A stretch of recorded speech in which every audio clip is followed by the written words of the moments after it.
మట్టి కూడా తీయలేదండి. మా గవర్నమెంట్ పోయిన తర్వాత పాలమూరు ఎత్తిపోతల పథకంలో ఒక తట్టెడు మట్టి కనీసం తీయలే. మరి దాన్ని ఎందుకు అబాండన్ చేసినరో, దాని ఇంకేం ఉద్దేశం ఉందో, ఇంత నిష్క్రియాపరత్వం ఏంది, ఇంత దారుణమైంది.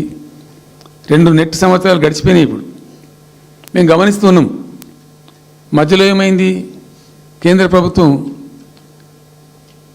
ప్రభుత్వంతో తమాషా. బీజేపీ మొదటి నుంచి మాకు తెలంగాణకు శని అయింది. అది కేంద్ర ప్రభుత్వం ప్రతిదాన్ని వ్యతిరేకించడమే. ప్రతిదాని చంద్రబాబు ఎన్డీఏలో చేరడం, ఆయన మాటలు పట్టుకొని వ్యతిరేకించడం, అడ్డంగా ఇష్టం వచ్చిన పద్ధతిలో. మేము బాగా కొట్టాను. మేము ఉన్న రోజులు అనేకమైనటువంటి పోరాటాలు చేసి దాన్ని ఎప్పటికప్పుడు సాధించుకున్నాం. అనుమతులు కానీ ఇంకోటి కానీ మొత్తం 9-10 అవసరం పడతాయి. అందులో 6 అనుమతులు ఆల్రెడీ వచ్చేసినాయి. మెయిన్ ఎన్విరాన్మెంట్ అసెస్మెంట్ కమిటీది అదే మెయిన్ అసలు ప్రాజెక్టుకు లైఫ్ లైన్. దాని మొత్తం అనుమతులు వచ్చేసినాయి.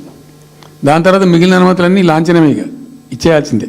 అది ఇచ్చిందంటే అటువంటి అతి ముఖ్యమైనటువంటి అనుమతి కూడా అన్నీ తెచ్చినాం.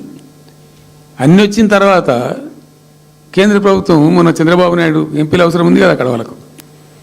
ఇప్పుడు ఇద్దరు ఎంపీలు అవసరం కదా, నితీష్ కుమార్, చంద్రబాబు నాయుడు.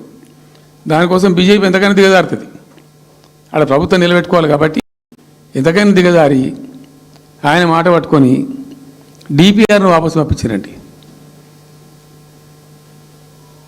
మేము ఉన్న రోజులు రాలే డిపిఆర్ వాపసు. అనుమతులు తెచ్చిన ఉల్టా మేము. ఇంకా డిపిఆర్ వాపసు వస్తే భూమి ఆకాశం ఒకటి చేయాలా రాష్ట్ర ప్రభుత్వం? ఎంత లొల్లి చేయాలా, ఎంత హడావుడి చేయాలా?